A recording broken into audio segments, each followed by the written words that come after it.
Hello बच्चों, welcome back to the channel. आज हम लोग पढ़ने वाले हैं कि हम लोग वैलेंसी किस तरीके से निकालते हैं। अगर आप लोग क्लास 9th में हो और चैप्टर नंबर 3 पढ़ रहे हो एटम्स एंड मॉलिक्यूल्स, तो आज की वीडियो आप लोगों के लिए बहुत ज़्यादा इंपॉर्टेंट होगी। हालांकि ये वीडियो जो है उन सभी बच्चों के लिए इंपॉर्टेंट है जो भी केमिस्ट्री पढ़ना चाहते हैं, क्योंकि यहाँ पे हमें वैलेंसी निकालना तो ज़रूर आना चाहिए, क्योंकि ये बेसिक कॉन्सेप्ट है। तो अगर आप क्लास 10th में भी हो और आपको वैलेंसी निकालना नहीं आता, यानी कि हिंदी में कहते हैं संयोजकता, अगर संयोजकता निकालना नहीं आता तो आज आप लोग सीख लीजिए कि संयोजकता हम लोग कैसे निकालते हैं। तो आज का जो हमारा टॉपिक है वो है how to find valency. How to find valency, ये हमारा टॉपिक है जिसको हम लोग कवर अप आज की क्लास में करना। कैसे हम लोग निकालेंगे उसके लिए पहले मैं आप लोगों को एक टेबल बना के दिखा देता हूँ। ये टेबल है हमारे पास जिसमें K शेल है, L है, M है और N है। इससे आगे जाने की जरूरत फिलहाल नहीं है। यहाँ पे हम लोग लिख लेते हैं वैलेंसी, यहाँ पे हम लोग लिख लेते हैं एलिमेंट। ठीक है, वैलेंसी हो गया, यहाँ पे एलिमेंट हो गया। चलो, अब उससे पहले, इसको समझाने से पहले मैं आप लोगों को कुछ एक एग्जांपल देके समझाता हूँ कैसे। K शेल के अंदर मैक्सिमम कितने इलेक्ट्रॉन आ सकते हैं? 2। L के अंदर 8 आएंगे, M के अंदर भी 8 आएंगे, इसके अंदर 18 आएंगे, यानी कि 18। हम एक रूल फॉलो करते हैं, एक पैटर्न फॉलो करते हैं जिसको हम लोग बोलते हैं 2 8 8 18 18 32 32।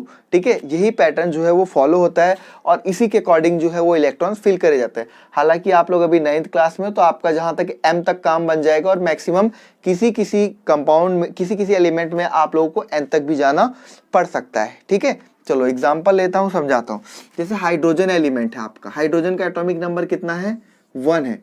और आप लोग को एक बात बता दूं कि जो एटॉमिक नंबर होता है वो हमारा क्या डिनोट करता है कि कितने नंबर ऑफ इलेक्ट्रॉन है उसके अंदर। ठीक है, atomic number is equal to number of electron. तो हाइड्रोजन के अंदर 1 इलेक्ट्रॉन है, इसकी कैपेसिटी कितनी है? 2 की कैपेसिटी है, लेकिन इलेक्ट्रॉन तो 1 ही है, तो 1 हमने फिल कर दिया, तो इसकी वैलेंसी कितनी हुई? यहाँ पे +1 हो गई।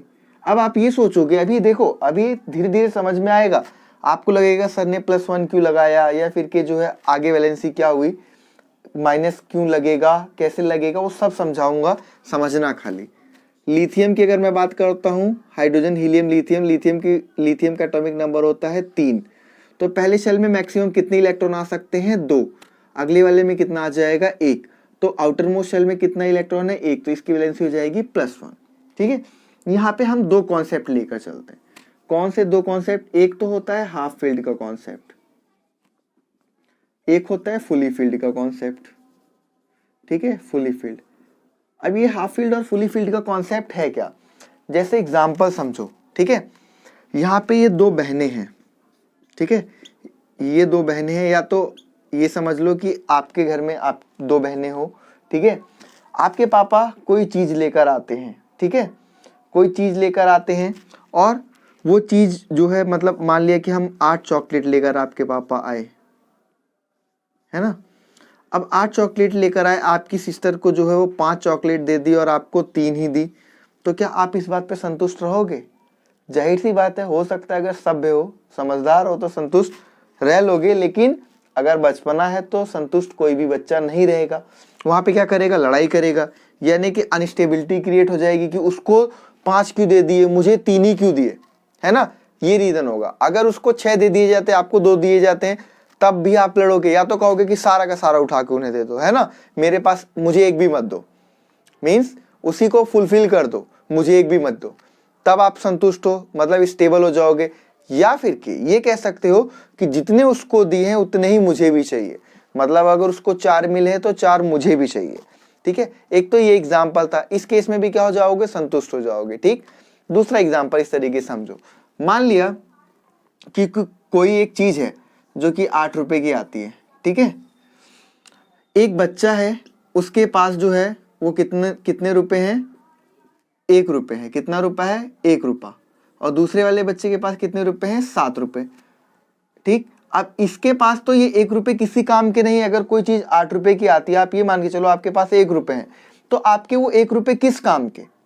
ठीक है, और मेरे पास 7 रुपए हैं, कोई चीज 8 रुपए की आती है, मुझे तो 1 रुपए का ही जुगाड़ करना पड़ेगा ना कहीं से मुझे 1 रुपए वो मिल जाएगा। और जब मुझे 1 रुपया मिल जाएगा तो उससे मेरी जरूरत पूरी हो जाएगी। तो मुझे यहाँ पे 1 रुपए की ज़रूरत है। जब किसी को ज़रूरत होती है अपना वो कंप्लीट करने के लिए, मतलब रिक्वायरमेंट कंप्लीट करने के लिए, तो वहाँ पे वो हमेशा नेगेटिव साइन एक्वायर करता है, क्योंकि मैं ले रहा हूँ और मैं ले रहा हूँ तो मेरे ऊपर कौन सा चार्ज आएगा, नेगेटिव चार्ज आएगा। अगर कोई देता है तो देने वाला क्या होता है, हमेशा पॉजिटिव होता है। तो यहाँ पे अगर इसके पास 1 रुपए है, भले से 1 ही रुपया था इसके पास, लेकिन ये दे रहा है ना किसी को, ठीक है। जब ये किसी को दे रहा है तो ये पॉजिटिव चार्ज होगा, और ये 1 रुपया इसके किसी काम का भी नहीं है। कब तक नहीं होगा, जब तक ये 4 या 4 के आसपास ना हो, ठीक है। जैसे 2 भी होगा तब भी देगा, 3 होगा तब भी देगा, और किसी किसी केस में अगर 4 होता है तब भी वो दे देता है, लेकिन ये रेयर केस होता है, यहाँ पे स्टेबिलिटी क्रिएट हो जाती है। लेकिन जब तक 1, 2 या 3 है उसके आउटरमोस्ट शेल में, तब तक वो देगा, और जैसे ही 5 या 6 या 7 होता है तब वो लेने की टेंडेंसी रख लेता है कि अब मुझे तो जरूरत है, तो वहां पे नेगेटिव चार्ज ही एक्वायर करते हैं। देखो कैसे, इसके पास 1 इलेक्ट्रॉन था फालतू, इसने दे दिया। ऑक्सीजन का एग्जांपल लो, ऑक्सीजन का एटॉमिक नंबर होता है 8। पहले शेल में इसके कितने इलेक्ट्रॉन हो जाएंगे, 2। दूसरे शेल में कितने इलेक्ट्रॉन हो जाएंगे, 6। अब इसको अपना 8 पूरा करने के लिए, ऑक्टेट कंप्लीट करने के लिए 2 इलेक्ट्रॉन की आवश्यकता है, तो यहाँ पे चार्ज कितना आ जाएगा, -2, ठीक है। सोडियम की बात करते हैं, एटॉमिक नंबर कितना होता है, 11। पहले शेल में 2 इलेक्ट्रॉन, दूसरे में 8, दोनों के दोनों फुली फिल्ड हो गए, बच जाता है 1 इलेक्ट्रॉन। अब 1 इलेक्ट्रॉन इसका फालतू है, तो इसकी वैलेंसी कितनी हो जाएगी, +1, ठीक है। वैलेंस इलेक्ट्रॉन भी बोल सकते हो। अगला है आपके पास मैग्नीशियम है, एटॉमिक नंबर होता है 12। पहले शेल में 2 इलेक्ट्रॉन, दूसरे में 8, और तीसरे में कितने जाएंगे, 2, तो इसकी वैलेंसी कितनी हो जाएगी, +2। इस तरीके से एल्यूमिनियम की +3। लेकिन अगर यहीं पे मैं बात करता हूँ क्लोरीन की, जिसका एटॉमिक नंबर होता है 17। पहले शेल में 2 इलेक्ट्रॉन, दूसरे में 8 इलेक्ट्रॉन, तीसरे में कितने आ जाएंगे, 7 इलेक्ट्रॉन। तो इसको एक जरूरत है अब, क्योंकि 4 से ज्यादा हो गया है, तो अब इसको एक जरूरत है पूरा करने के लिए, तो यहाँ पे क्या हो जाएगा, इसको 1 इलेक्ट्रॉन की जरूरत है, तो -1। इस तरीके से हम लोग वैलेंसी निकालते हैं। आप लोगों को कॉन्सेप्ट समझ में आया या नहीं आया, आप लोग कमेंट सेक्शन में जरूर बताना। इस बात को मैं वेट करूंगा। चैनल पे नए हो तो सब्सक्राइब भी कर देना।